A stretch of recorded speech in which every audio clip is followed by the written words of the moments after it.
هو إندونيسي يا شيخنا. هو إندونيسي. نعم.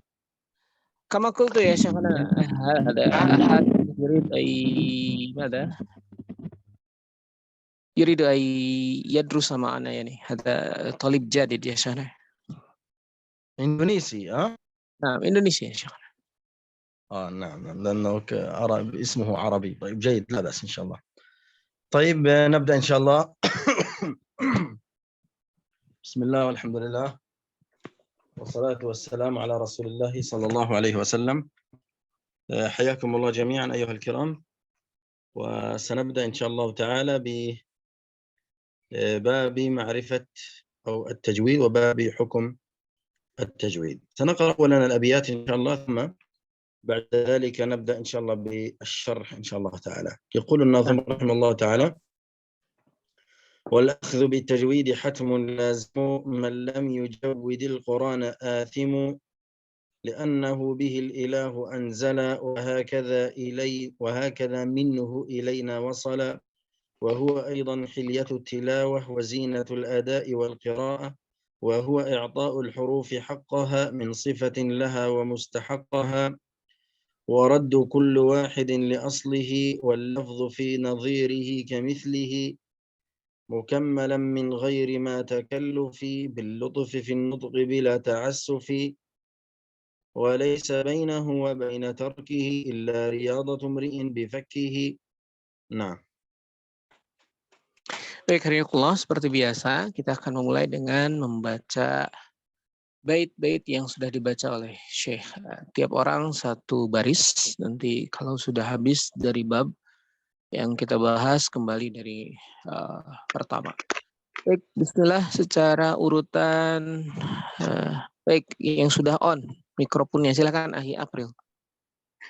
Bismillahirrahmanirrahim. Wal akhdhu bitajwid hatmun lazimu, man lam yusahhihil Qur'ana athimu. Baik, terima kasih. Ya Syekhana, malam yusahih atau malam yujawid ya Syekhana? الأمران صحيحان، لكن يا شيخ أبريل التزم بما هو مكتوب أمامك. Baik. Dua-duanya baik, tapi silakan yang tertulis di layar saja yang dibaca. Malam yujawid. Silakan diulangi Ahi April. Wal akhdhu bitajwid hatmun lazimu, man lam yujawwidil Qur'ana athimu. Baik, terima kasih. نعم. لماذا كلمة يجود أفضل من يصحح؟ لأننا إذا قلنا من لم يصحح القرآن كأن القرآن به خطأ، ونريد أن نصححه، والقرآن ليس بيوجد به خطأ، بل يجود أن يحسن صوته بأداء القرآن. عرفت الفرق بينهما؟ Nah.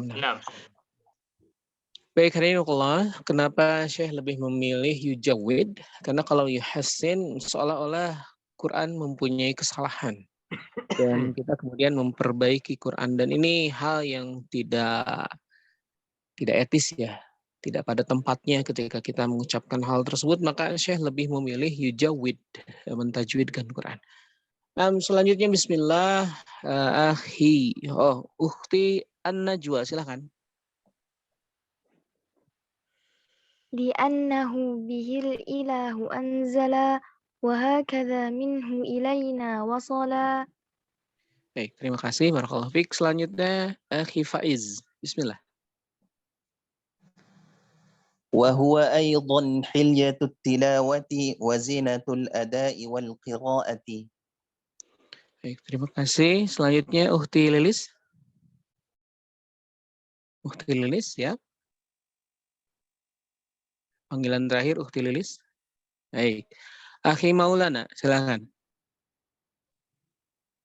وهو إعطاء الحروف حقها من صفة لها ومستحقها. Baik, selanjutnya Ukhti Rizda. Bismillah. ورد كل واحد لأصله واللفظ في نظيره كمثله. Terima kasih. Ukhti Samira, silakan. مكملا من غير ما تكلف. مكلما من غير ما تكلف lutfi fin nutqi bila ta'assufi. Baik, terima kasih. Barakallahu fiik. Selanjutnya Akhi Suherdi. Walaysa bainahu wa baina tarkihi illa riyadatum ri'in bifakkihi. Kembali ke awal, silahkan Akhi Yahya. والأخذ بالتجويد حتم لازم من لم يجود القرآن آثم. Terima kasih Akhi Zulkifli, silahkan bismillah. لأنه به الإله أنزل وهكذا منه إلينا وصلا. Terima kasih Akhi Ahmad Muhammad, silahkan. وهو أيضا حلية التلاوة وزينة الأداء والقراءة. نعم يا شيخنا، خلاص قرأوا الطلاب. طيب بارك الله فيكم. نبدأ إن شاء الله بالشرح إن شاء الله. طيب قبل أن نبدأ بشرح الأبيات لابد أن هناك بعض التعريفات لابد أن ننتبه لها وأن تعرفونها وتحفظونها، وخصوصا حكم العمل بالتجويد وحكم العلم بالتجويد وما تعريف حكم التجويد. نعم. Baik, sebelum kita kemudian memulai, kita harus lebih ke fokus ke ta'rif, mengetahui hal-hal yang harus diketahui dari apa yang akan kita baca, terkhusus berkaitan amal, bagaimana praktek tajwid dan hal-hal yang berkaitan dengannya. نعم. يقول أولا عفوا التجويد، باب التجويد، تعريف التجويد يا كرام هو لغة التحسين، يعني في اللغة وفي قاموس اللغة التحسين، يعني التجويد تحسين، يحسن الشيء أي جوده هكذا. أما اصطلاحا فهو إخراج الحرف من مخرجه مع إعطائه حقه ومستحقه من الصفات. مرة أخرى، إخراج الحرف من مخرجه. معف أستاذ هندرام، مريض ربما صوتي قليلا هكذا. نعم. طيب مع إعطائه حقه ومستحقه من الصفات. نعم.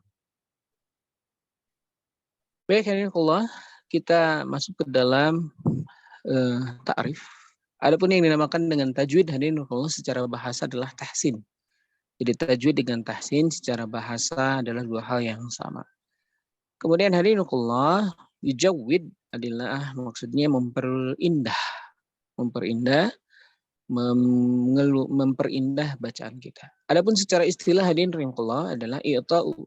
Maksud dari kalimat tajwid adalah ikhraju kulli harfin min makhrajih, yaitu mengeluarkan kulli harfin, tiap huruf min makhrajihi, dari tiap makhrajnya, dari tempat keluarnya maksudnya.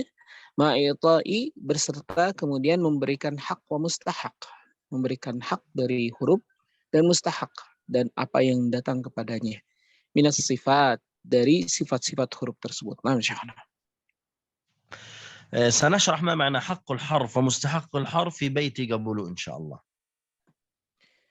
Dan berkaitan hak dan mustahak di bait ke-30 nanti lebih terang lagi akan dijelaskan insyaallah. نعم. ننتقل إلى أمر آخر وهو حكم التجويد يا كرام. هو ليس موجود في الأبيات لكن لابد لنا أن نبينه. هو ذكر قال من لم يجود القرآن آثم، لكن هذا الحكم ما هو الذي لم يجود القرآن من ناحية التعليم من ناحية التطبيق؟ فهنا لابد أن نفرق بين أمرين. الأمر الأول حكم العمل بالتجويد، أما الأمر الثاني حكم العلم بالتجويد، وكل له حكمه. Baik, Allah, di sini kita membahas tentang tajwid itu sendiri secara hukum. Dan di dalam bait tidak tercantum lebih detail, namun ini adalah sebuah pembahasan yang penting. Maka beliau menyertakan pembahasan berkaitan tentang hukum tajwid itu sendiri. Ada hukum berkaitan ta'lim atau mempelajari dari hukum tajwid dan kemudian tatbik, bagaimana praktek dari hukum tersebut. Maka kita mempunyai dua bahasan, hadirin Allah, dua cabang bahasan, yaitu berkaitan tentang bagaimana mengamalkan ilmu tajwid dan mempelajari atau ilmu tajwid itu sendiri.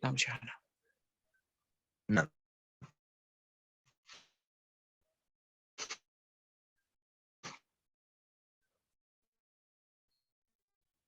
الأمر الأول حكم العلم بالتجويد. حكم العلم بالتجويد، ما هو العلم؟ يعني أحكام وغير ذلك. هذا فرض كفاية، يعني إذا قام به البعض سقط عن الآخرين. يعني مثال مثل متن الجزرية هذا، أنا بفضل الله تعلمته وأدرسه لكم، ولكن ليس شرطا أن كل واحد منكم لابد أن يدرس متن الجزرية، أن يكون عالما هكذا.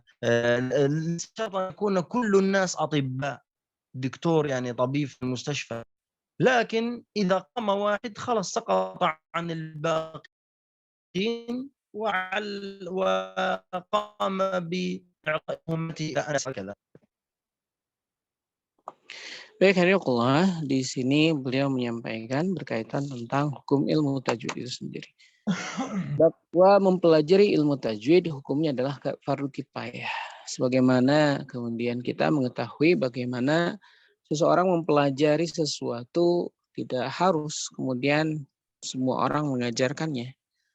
Cukup beberapa orang atau beberapa gelintir orang yang kemudian mempelajari dan mengajarkan. Seperti halnya kalau kita mendapatkan dokter. Tidak semua orang jadi dokter, tapi ketika ada orang yang sudah menjadi dokter, maka dia memegang amanah untuk mengobati banyak orang dan tujuan tercapai di sini. Sama seperti itu juga berkaitan dengan ilmu yang kita pelajari di dalam Al-Jazariyah ini. Tidak semua orang harus menjadi alim, menjadi pengajar untuk kemudian mengajarkannya. Tapi kemudian hukumnya adalah bisa kembali kepada hukum ilmu yang kita ketahui tadi dinamakan dengan fardu kifayah. Cukup ada orang yang mempelajari dan ini sudah menjadi perwakilan dari banyak orang. نعم. أما حكم العمل بالتجويد فهو فرض عين، يجب علينا أن نعمل بأحكام التجويد، وهكذا أنتم ومن قبلكم من تعلم متن الجزرية ومتن تحفة الأطفال والسبيل الشافي، ونحن تعلمنا القراءات العشر وغير ذلك بفضل الله تعالى. فهذا يجب علينا أن نتعلمه، ويجب عليكم أنتم أن تتعلموا أحكام التلاوة والتجويد وأن تطبقوها، لأن من أخطأ في حكم من أحكام التجويد أو في جاء بلحن جلي خصوصا مثلا في سورة الفاتحة فإن صلاته لا باطلة، وهكذا. إذن فيجب علينا أن نتعلم أحكام التلاوة والتجويد، فهو فرض عين علينا جميعا. نعم. Adapun hadirin Allah, beramal atau mempraktikkan dari ilmu tajwid sesuatu yang fardu ain. Jadi tiap orang harus mempraktikannya. Sebagaimana kita mengetahui hadirin Allah, bagaimana kita mempelajari tentang qiraah, misalnya qiraah asyrah, kemudian ahkamut tajwid, ahkamut tilawah. Kemudian mempelajari tentang lahan jali, lahan khafi dan lain sebagainya agar tidak kemudian terperosok kepada kebatilan, kepada kesalahan yang pada akhirnya mempunyai dosa di dalamnya. Maka kini kita mengetahui bahwa yang dinamakan dengan ilmu mempraktekkan ilmu tajwid hukumnya adalah wajib ain bagi tiap orang untuk mempraktekannya. Maka di sini kita mengetahui bahwa tiap orang harus mengetahui bagaimana cara membaca Al-Quran dengan baik dan benar agar dia bisa mempraktekannya dengan baik dan benar. نعم. فإذا المقصود في البيت الأول والأخذ بالتجويد، معنى الأخذ يعني التعلم، أن تأخذ علم التجويد وأن تتعلم علم التجويد. والأخذ بالتجويد حتم لازم. معنى كلمة حتم لازم أي يجب ولازم، فرض عين علينا جميعا أن نأخذ علم التجويد وأن نتعلم علم التلاوة والتجويد. إذن البيت الأول والأخذ بالتجويد حتم لازم. الأخذ يعني التعلم، تعلم أحكام التلاوة والتجويد فرض عين. نعم. Baik, harinukallah. Yang dinamakan dengan kalimat hatmun lazimu di dalam kalimat yang pertama, wa akhdhu bitajwini hatmun lazimu man lam yujawwidil qur'ana athimu. Di sini adalah sebuah pernyataan yang disampaikan oleh sang pengarang berkaitan kewajiban fardhu ain terhadap orang-orang yang mempelajari tajwid dan mempraktekannya. Orang-orang yang mempelajari tajwid dan mempraktekannya. Ini adalah sebuah kewajiban yang kita bisa menyimpulkan dia adalah fardhu ain dalam mempraktikkan ilmu tilawah dan tajwid. نعم. ثم قال من لم يجود القرآن آثم، يعني الذي لا يريد أن يتعلم أحكام التلاوة والتجويد آثم، يأثم، يعني يأتيه إثم وذنب من ذنب يجنيه على نفسه بعدم تعلمه أحكام التلاوة والتجويد. وهنا ننتقل إلى حكم علم تعلم أحكام التلاوة والتجويد. Dan kemudian harinukallah di sini kalimat man lam yujawwidil qur'ana asimun, maka di sini ada sebuah kewajiban bagi tiap orang untuk mempelajari tajwid karena untuk mempraktekannya. Karena tanpa keinginan untuk mempelajari tajwid dan untuk mempraktekannya, maka dia mendapatkan kesalahan atau mendapatkan dosa dari ketidakinginannya untuk membaca Al-Quran dengan baik dan benar. Nah, dan kita akan melanjutkan pembahasan kepada pembahasan tajwid itu sendiri. Nah, insyaallah. نعم. ثم يقول لأنه به الإله أنزل وهكذا منه إلينا وصلا. يعني نحن قلنا في البيت الأول من لم يجود القرآن آثم، أو الأخذ بالتجويد حتم لازم. يعني لماذا الأخذ بالتجويد واجب ولازم؟ لماذا؟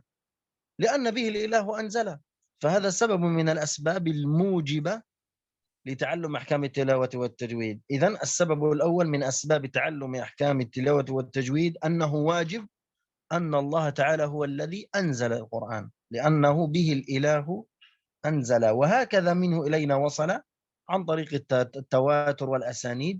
إن شاء الله تأخذون سندا بالقرآن فتعرفون أنه عن فلان عن فلان عن فلان عن فلان إلى أن يصل إلى النبي صلى الله عليه وسلم عن جبريل عليه السلام عن الله تبارك وتعالى. Dan harikullah kemudian kita mengetahui kenapa wajibnya membahas tentang tajwid kembali kepada bait yang pertama berkaitan kewajiban tersebut. Dikarenakan Allah Subhanahu wa taala seperti itu menurunkannya. Bagaimana Allah Subhanahu wa taala menjadikan Al-Qur'an lengkap dengan tajwidnya, maka bagaimana mutawatirnya sebuah perkataan atau firman Allah Subhanahu wa taala di dalam Al-Qur'an, dan kemudian bagaimana tajwidnya sampai dari fulan ke fulan, dari fulan ke fulan hingga menjadi sebuah sanad, hingga kemudian tersampai kepada sumbernya itu Nabi Muhammad SAW, dan kemudian dari Jibril, dan kemudian Jibril alaihissalam mendapatkan dari Allah Subhanahu wa taala. Nah, طيب. ثم سبب آخر قال وهو أيضا حلية التلاوة وزينة الأداء والقراءة. فهذا سبب آخر يوضح السبب الأول من أسباب أن التجويد حتم لازم، أنه حلية التلاوة. ما معنى حلية التلاوة؟ أنك عندما تقرأ بأحكام التلاوة والتجويد ترى أن التلاوة تكون جميلة ولها حلية ولها رونق خاص بها. عندما تسمع من يقرأ القرآن بغير أحكام، أو تسمع القرآن من يقرأ بأحكام، فتجد فرقا كبيرا. تجد أن الذي يقرأ القرآن الكريم بالأحكام والتلاوة وغير ذلك الجيدة، فتجد أن تلاوته بها زينة وحلية في أدائه وفي قراءته. Nah. Dan Allah di sini disebut menyebutkan juga sebab lainnya kenapa harus mentajwidkan Al-Quran. Liannahu bihi ilahu anjala, setelah itu wa huwa aidan hilyatu tilawah. Maksud dari hilyah, hadirin rahimahullah, ada kenikmatan. Ada hal yang membuat keindahan tersendiri ketika orang membaca Al-Quran dengan tilawah, dengan tajwid, dengan ahkam. Sangat beda yang jauh, perbedaan yang sangat besar. Orang yang membaca Al-Quran tanpa tilawah, tanpa tajwid, tanpa ilmu, dengan orang yang membacanya dengan ilmu tajwid. Ada zinah, ada perhiasan, ada keindahan, ada kenikmatan ketika mendengar orang-orang yang membacanya dengan tajwid, perbedaannya. Maka di sini juga alasan lain kenapa kita mempelajari Al-Quran dengan tajwid, karena di dalamnya ada juga keindahan, ada kenikmatan, ada hal-hal yang membuat Al-Quran terhiasi. نعم ثم يقول الناظم وهو أيضا وهو إعطاء الحروف حقها من صفة لها ومستحقها. ذكرت أنا في التعريف، قلنا أن تعريف التجويد هو إخراج الحرف من مخرجه ومع إعطائه حقه ومستحقه من الصفات. فهذا أنا ذكرته في بداية التعريف. ثم قلت لكم سأذكر لكم ما المقصود بحق الحرف ومستحق الحرف في بيت 30. طيب، حق الحرف يا كرام هو الصفة اللازمة للحرف، مثل صفة الشدة والرخاوة وهكذا، الشدة والرخاوة واللين والتوسط. أما مستحق الحرف هي صفة عن صفة أخرى، مثل التفخيم والترقيق والإدغام والإخفاء. كيف يعني؟ التفخيم ناتج عن صفة الاستعلاء، فحروف الاستعلاء هي حروف التفخيم هكذا. والترقيق يأتي عن الاستفال، لأن حروف الترقيق هي حروف استفال، فتعتبر هذه مستحق الحرف، يعني ليس حقه الأصلي. فعرفت كيف يا أستاذ هندرة؟ نعم فهمت يا شيخنا. نعم تفضل. Baik, Allah, yang dimaksud tadi tajwid, kita mendapatkan sebuah keterangan di atas berkaitan dengan tajwid, ikhraju kulli harfin min makhrajihi ma itai haqqi wa mustahaqqi. Itu yang disebutkan di tajwid di atas, dan sebagaimana tadi diterangkan oleh Syekh, penjelasannya ada di bait ke-30, dan kali ini beliau menjelaskan apa itu yang dinamakan dengan hak dan mustahak. Adapun yang dimakan dengan hak, hadirin rahimahullah, adalah sifat lazim dari huruf-huruf. Sifat lazim dari huruf, misalnya syiddah, rakhawah, lin, tawassut. Hal-hal yang berkaitan dengannya. Adapun yang dinamakan dengan mustahak adalah sebuah sifat yang datang setelah itu. Contohnya adalah misalnya tafhim dan tarqiq, kemudian juga idgham dan ikhfa. Kita mengetahui tafhim itu hasil atau sesuatu yang terjadi dikarenakan isti'la. Ada sifat isti'la menyebabkan tafhim. Ada sifat istifal menyebabkan tarqiq. Dan hal-hal yang berkaitan tentang pertemuan antara huruf dengan huruf, seperti misalnya idgham, ikhfa, dan sebagainya. Maka yang dinamakan dengan mustahak adalah sifat yang datang atau sifat yang bukan asli dimiliki oleh sebuah huruf tapi datang kepadanya karena sebuah sebab. Maka di sini yang dinamakan dengan hak adalah sifat lazim, adalah sifat yang ada di dalam sebuah huruf. Kemudian ada mustahak, adalah sifat yang datang kepadanya dikarenakan persentuhan atau hal-hal yang menyebabkan huruf tersebut mempunyai sifat yang datang kepadanya. Nah, ثم يقول الناظم ورد كل واحد لأصله واللفظ في نظيره كمثله. طيب، هو أضاف هنا تعريف، يعني أيضا أضاف لتعريف التجويد، قال أن التجويد أيضا هو رد كل واحد لأصله، يعني كل حرف، المقصود كل واحد. ما المقصود كلمة واحد؟ يعني حرف، يعني هو وكأنه يقول ورد كل حرف لمخرجه الأصلي، هكذا مقصود بهذا البيت هكذا: ورد كل واحد من الحروف لأصله من مخرجه، هكذا المقصود. ثم يقول واللفظ. نعم تفضل. Baik, kalau yang dinamakan dengan ta'rif di sini kita kembalikan kepada ta'rif dari tajwid itu sendiri yang kemudian di sini dijelaskan lebih detail lagi, waraddu kulli wahidin li aslihi. Maksud dari kulli wahidin li aslihi adalah maksudnya tiap huruf mempunyai makhraj yang kembali kepada aslinya. Jadi makhraj tempat keluar dari makhraj huruf tersebut kembali kepada aslinya. Maksudnya keluar dari tempat keluarnya. Waraddu kulli wahidin li aslihi. Maksudnya itu mengembalikan makhraj kepada tempat keluarnya. Naam syahana. نعم. ثم قال واللفظ في نظيره كمثله. ما معنى ذلك؟ أي النطق في نظير هذا الحرف. واللفظ يعني عندما أقوم بلفظ الحرف أي أن أتحدث بالحرف في نظيره، يعني في مثل هذا الحرف إذا تكرر فينطق به أول مرة. مثال: عندما نقول بسم الله الرحمن الرحيم، في كلمة الرحمن حرف الراء وحرف الحاء، قمت بإخراجه من مخرجه الصحيح، لكن إذا تكرر في نظيره، إذا تكرر مرة أخرى كمثله أيضا أخرجه من مخرجه الصحيح لأصله. فعرفت كيف شيخ إندرا؟ Naam syahana. نعم. Baik, Allah. Kemudian di sini wal-lafdhu bi nadhirihi kamitslihi. Maka ini maksudnya adalah bagaimana mengulang sebuah lafaz ketika huruf terulang dalam sebuah kalimat.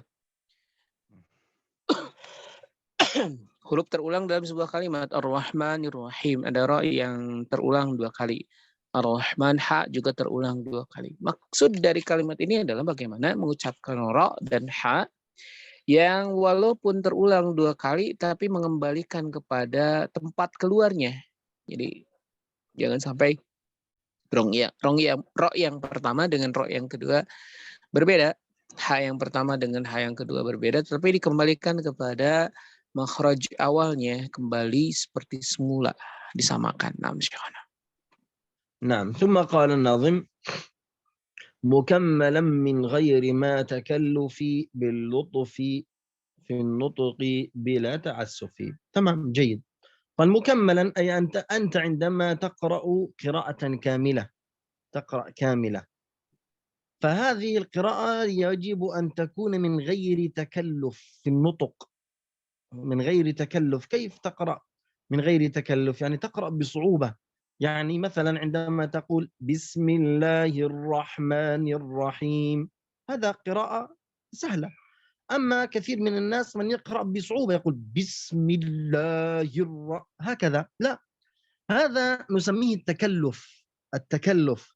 فهنا يقول الناظم مكملا من غير ما تكلف، تقرأ قراءة كاملة من غير أن تتكلف في القراءة وتتصعب في القراءة، وهذه تكون باللطف في النطق بلا تعسف، أي أنت تنطق بالكلمات القرآنية بلا تعسف. ما معنى التعسف؟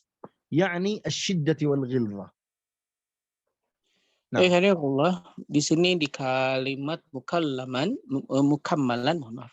mukammalan maksudnya adalah menyempurnakan sebuah huruf tanpa memberikan beban.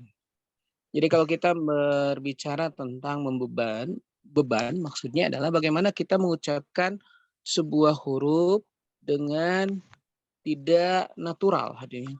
Maksud dari kalimat ini adalah bagaimana mengucapkan huruf tidak natural. Bagaimana seseorang kadang-kadang membebani diri dengan pengucapan sesuatu dikarenakan ingin menyempurnakan. Nah, maksud dari kalimat ini adalah bagaimana jangan sampai inginnya kita menyempurnakan pengucapan kemudian kita takalluf, membebani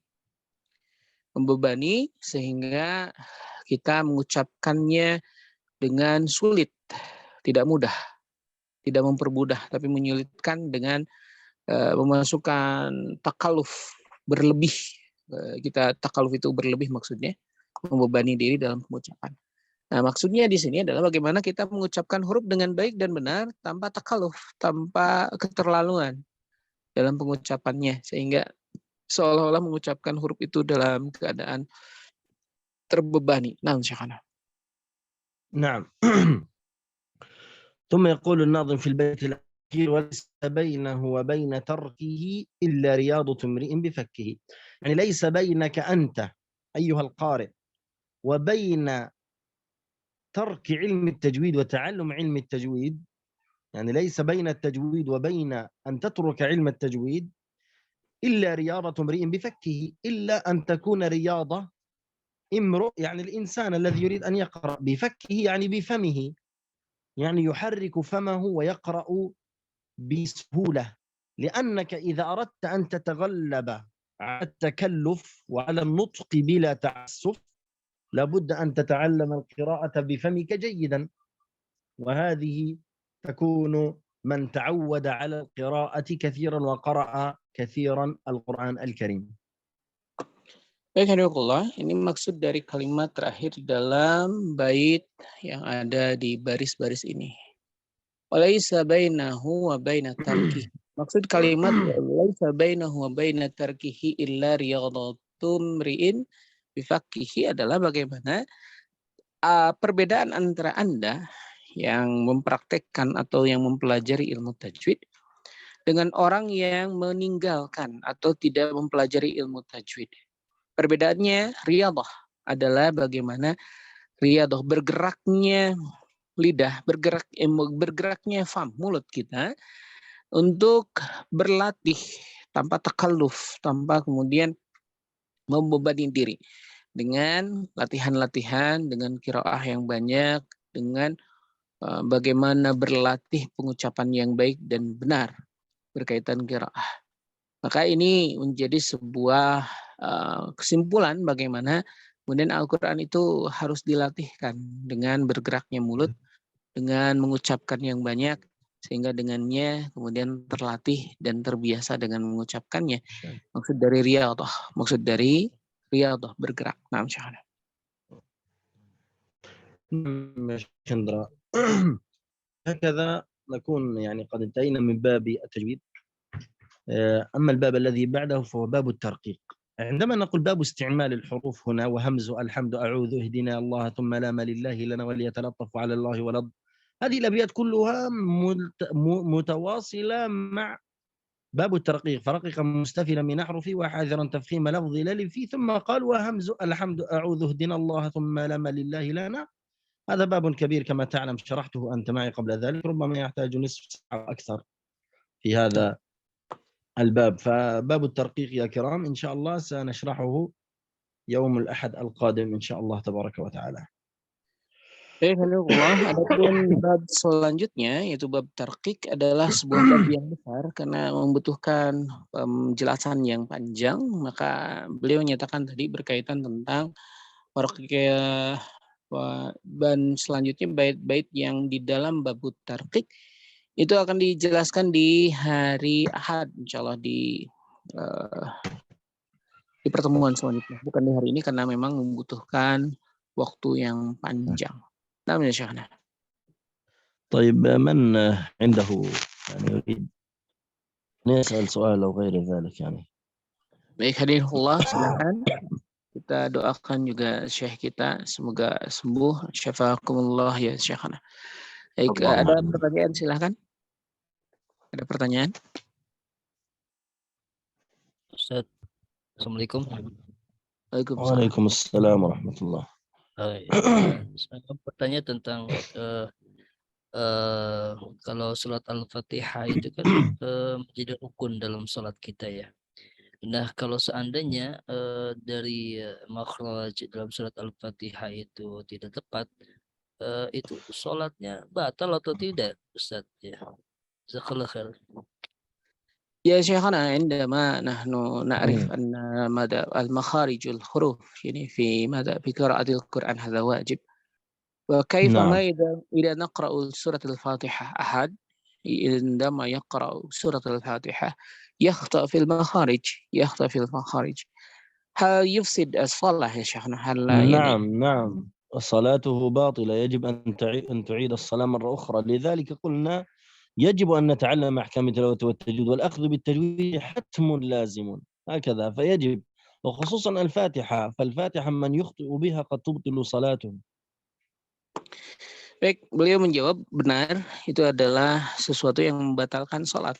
Jadi kalau ada orang yang membaca Al-Fatihah, kemudian makhrajnya salah, maka secara bacaan dia batal, sholatnya harus diulangi. Karena memang disitulah kemudian wajibnya mempelajari ilmu tajwid. Apalagi surat Al-Fatihah dia adalah penentu diterimanya sholat seseorang. Maka ini adalah fatal kalau seseorang kemudian salah dalam membaca surat Al-Fatihah. Begitu, akhi. Syukran jazakallah, Syekh. نعم نعم بارك الله فيك. نعم. يا شيخنا نفس ماذا نفس السؤال يا شيخنا.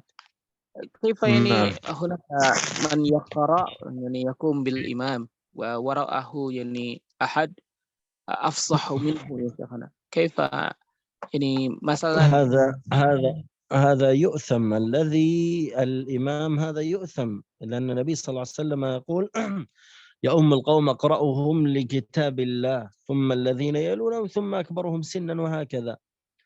فيجب على أهل القرية أو أهل المدينة إن كانوا يعرفون أن من خلف هذا الإمام أفصح منه يجب أن يعتذروا لهذا الإمام ويقولون له هناك من هو أفصح منك وأعلم منك ونريده هو الإمام، وإلا يأثم هذا الإمام ومن يعرف من أهل المدينة. Nah, maka demikian pula hadirin rahimahullah, ketika di sebuah desa atau di sebuah daerah ada seorang imam yang maju ke depan dan dia tahu di belakangnya ada imam yang lebih fasih, maka orang ini dia berdosa. Dan juga kalau imamnya nggak mau maju ke depan, artinya orang yang lebih fasih nggak mau maju ke depan, maka dia juga berdosa. Dan barang siapa di desa tersebut atau di tempat tersebut orang tahu bahwa ada orang yang lebih fasih, kemudian tidak mempersilahkan orang tersebut untuk maju ke depan, maka seluruh orang di tempat tersebut juga mendapatkan dosa yang sama. Maka disinilah kemudian wajib bagi seseorang untuk menunjuk atau menentukan siapa imam di sebuah tempat dan sudah diyakini kefasihannya, agar kemudian kita bisa menjaga jauhnya dari dosa. Nah, insyaallah. Baik, ada pertanyaan lain?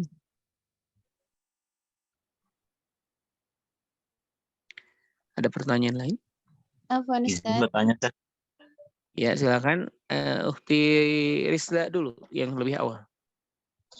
Ya, ini dalam hukum membacanya wajib mempraktekannya. Bagaimana kalau seandainya kita menemukan orang di samping kita yang ternyata salah fatal, yaitu kesalahannya jali dalam membaca Al-Quran, apakah kita memiliki kewajiban untuk menegurnya atau kita sekedar mendengarkan saja, apalagi dalam konteks memang kita tidak saling mengenal. Syukran Ustaz. عندما نحن نلتقي أحدا يا شيخنا وهو يقرأ أو هي تقرأ ليس بصحيحة، ليس قراءة صحيحة، ونحن لا نعرف هذا الرجل أو هذا يعني أحد، هل يؤثم يا شيخنا؟ فأن يعني هذا غريب، يعني ليس نحن نعرف ماذا هذا رجل أو هذا نساء يا شيخنا، ماذا نفعل؟ يا شيخنا حتى ولو والله هو لابد، سبحان الله، لابد في كل منطقة. نعم معك، تسمعني؟ تقطع صوتك. نعم يا شيخ نرى. لو تكرر يا كيف هكذا؟ ألو؟ نعم فلذلك نحن كيف هكذا؟ لو تكرر يا شيخنا. هكذا. طيب أنا لم أقل شيء إلا بعد شيخنا بعد هكذا الصوت واضح. تقطع صوت يا شيخنا، لم نسمع جيدا. لم نسمع جيدا يا شيخنا. الآن الصوت واضح الآن. نعم واضح الآن. أنا لم أقل شيئا بعد. خلاص تفضل إن شاء الله. نعم بارك الله فيك. لذلك نحن حرصنا منذ البداية، وعندما كنا في إندونيسيا أنا حرصت كثيرا أن كل منطقة أدخلها لابد أن أترك فيها أثرا، ولا بد أن أترك فيها معلما يعلم أحكام التلاوة والتجويد. لذلك هذه مهمتنا يا كرام، يا إخوة يا أخوات من يتعلمون معنا أحكام التلاوة والتجويد، مهمتكم أن تنشروا هذا العلم بين أقرانكم وبين زملائكم وبين أهليكم حتى يكتب الله تعالى لكم الأجر. فيجب يعني على كل منطقة إن كان هناك رجلا غريبا يأتي ويعلمكم القرآن وأنتم لا تعرفون أن هذا صحيحا أم خطأ، فهذه مشكلة وهذه مصيبة كبيرة. فلذلك لابد علينا أن نتعلم نحن القرآن ونتعلم أحكام التلاوة والتجويد، حتى إذا حضر إلينا من يريد أن يعلمنا نسمع له، وإن كان يعلمنا خطأ نصحح له ونقول أن هذا خطأ. فهذه مهمتكم جميعا لكم أنتم أيها الإخوة والأخوات الذين يتعلمون أحكام التلاوة والتجويد. Hadirinullah, jawaban beliau bahwa ini harus diperhatikan dari awal. Hadirinullah, fokus kita bagaimana kemudian menjadikan lingkungan kita terjaga dari kesalahan-kesalahan yang datang dari luar maupun yang datang dari dalam. Ketika datang seseorang misal mengajar tiba-tiba dengan kemampuan yang kita ketahui tidak seharusnya mengajar, maka ini bukanlah sesuatu yang harus dibiarkan, maka kita termasuk orang yang terpanggil untuk bagaimana mengajar dan menjaga lingkungan kita dari hal-hal yang tidak semestinya terjadi. Ini adalah sebuah fokus bagi antum semua hadirin rahimakumullah. Bagaimana ketika antum mempunyai kemampuan, sebagaimana kemudian Syekh berupaya ketika datang ke sebuah tempat meninggalkan sisa, meninggalkan bekas dengan meninggalkan keilmuan beliau untuk dengan izin Allah ada satu orang atau dua orang yang mendapatkan keilmuan dari beliau untuk menjaga, untuk menjadi jalan keberkahan. Ini juga menjadi panggilan bagi antum semua yang belajar bagaimana menyampaikan keilmuan yang antum ketahui ini kepada sekitar antum, menjadi jalan keberkahan insyaallah bagi antum semua. Bukan hanya sekadar belajar, tapi juga bagaimana Al-Quran diajarkan agar menjadi kemaslahatan bagi umat, berkemaslahan bagi antum dan semua yang ada di sekitar. Nah, barakallah. Baik, ada pertanyaan lain? Izin tanya, Pak. Iya. Silakan. Assalamualaikum warahmatullahi wabarakatuh. Waalaikumsalam. Ya, silakan. Ini, halo. Ya, silakan. Dengar? Ya, silakan. Ini menurut pengamatan saya, Syekh, ini penyakit umum di Indonesia, khususnya di tempat saya sendiri di Provinsi Jambi begini. Kalau misalnya guru-guru fikih itu banyak, tapi kalau guru-guru qiraat itu sangat langka. Kemudian juga untuk pengurus masjid, ini kebanyakan sekali imam-imam yang dipakai hanya mereka gimana ya, mereka saling kenal mengenal saja, bukan karena kapasitas mereka memang ahli dalam ilmu, khususnya ilmu tajwid, Syekh. Termasuk di masjid saya ini sudah berapa kali sudah saya tegur imam-imamnya, tapi tetap saja tidak ada perubahan, tetap begitu. Terus solusinya bagaimana, Syekh? Apakah tetap ditegur terus atau dibiarkan saja, Syekh? Karena bacaan mereka terlalu parah, Syekh. Jangankan makhraj, untuk hukum mat saja yang harusnya tidak mat dibaca mat, yang mat dibaca pendek. Sangat parah sekali, Syekh. Ya, نعم يا شيخنا إذا حرصنا أن نقوم بالتجويد والتعليم ثم يعني نذكر الإنسان بماذا بتعليم القرآن ولكن هناك من لا يريد أن يغير نفسه ويتعلم أو كذلك هناك في المنطقة من آمد أن يقوم بالإمام ولا يستطيع يعني القراءة صحيحة وكذلك يعني كيف يا شيخ؟ أنت تقيم الحجة عليه ويبقى الإثم عليه. خلاص، أنت تقيم الحجة عليه وتذكره أن هذا الفعل حرام لا يجوز شرعا. إن استجاب خلاص جيد إن شاء الله، إن لم يستجب لك فأنت قد أبرأت ذمتك أمام الله تبارك وتعالى فلا إثم عليك. خلاص. الله تعالى ماذا قال؟ فمن خاف من موص جنفا أو إثما فأصلح بينهم فلا إثم عليه. ثم قال فإنما إثمه على الذين يبدلونه. خلاص إثمه على الذي يبدله. أنت أقمت الحجة عليه.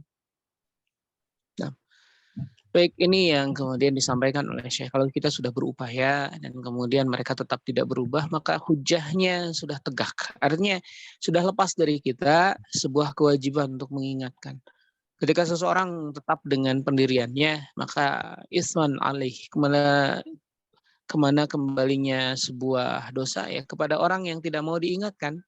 Seperti yang disampaikan oleh Syekh tadi, dalil yang menyebutkan berkaitan tentang hujah, bagaimana hal tersebut kembali kepada orang yang kemudian tidak mau diingatkan. Maka minimal ketika kita sudah mengingatkan, kita nanti di hadapan Allah Subhanahu wa taala sudah aman dari hujah, dari apa yang menjadi kewajiban kita untuk melakukan. Begitu. Naam, Syekh. Sudah hari ini. Semoga sehat. بارك الله فيكم. بارك الله فيكم. طيب شيخ اندرا خلاص نقف هنا إن شاء الله. نعم جزاك الله خير إن شاء الله وشفاكم الله. آمين آمين. يبدو أن حرارة كثيرة وألم في رأسي وإنفلونزا الله أعلم كيف. Allah minta doa. Nah, beliau lagi panas dingin katanya, kemudian influenza, kemudian tenggorokan beliau terasa juga sedikit mengganggu dan juga berbagai rasa sakit di kepala dan lain sebagainya. Mohon doa untuk kesembuhan beliau bagi semuanya. Namun ya syekhana naktafi bihadzal qadar, jazakumullahu khairan katsiran. Alhamdulillahi rabbil alamin. Subhanakallahumma bihamdika asyhadu an la ilaha illa anta astaghfiruka wa atubu ilaik. Barakallahu fikum wa jazakumullahu khairan katsiran bihudurikum. Terima kasih semuanya. Assalamualaikum warahmatullahi wabarakatuh. Waalaikumsalam warahmatullahi wabarakatuh.